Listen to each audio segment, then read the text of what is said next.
নমস্কার বন্ধুরা, আমি অপর্ণা। আমার রান্নার ভিডিওতে আপনাদের স্বাগত। আজকের রান্না নিরামিষ ঘুগনি রান্না করার জন্য প্রথমে কড়াইটাকে আমি 7-8 ঘন্টা ভিজিয়ে রেখেছিলাম। এরপর প্রেসার কুকারে দিয়ে ভালো করে ঘুগনির কড়াইটাকে সিদ্ধ করে নেব। এরপর একটা ভাজা মশলা তৈরি করব। ভাজা মশলা তৈরি করার জন্য কড়াইতে শুকনো লঙ্কা, গোটা জিরে, গোটা ধনে দিয়ে ভালো করে নেড়েচেড়ে ভেজে নেব। এরপর ওটা ঠান্ডা হয়ে গেলে কিছুক্ষণ পরে ওটা গুঁড়িয়ে নেব এরপরে কড়াইতে তেল দিয়ে ফোড়নে শুকনো লঙ্কা, গোটা জিরে, তেজপাতা, ছোটো এলাচ, ডালচিনি, লবঙ্গ দিয়ে দেব।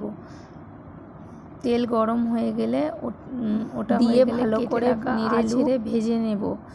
এবার এরপরে ভাজা হয়ে গেলে খানিকটা পরে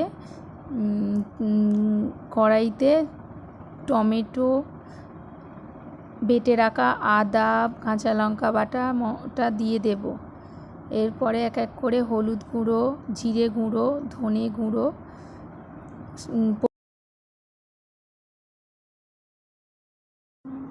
কাশ্মীরি লঙ্কা দেব। এখানে আমি চিনি, স্বাদ মতো লবণ দিয়ে ভালো করে নেড়েচেড়ে অল্প জল ঢেলে দেব।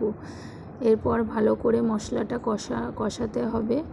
মশলাটা নেড়ে চেড়ে কষানো হয়ে গেলে আমি এরপরে ঘুগনির কড়াইটাকে ওই মশলার মধ্যে ঢেলে নেড়ে চেড়ে জল দিয়ে দেব।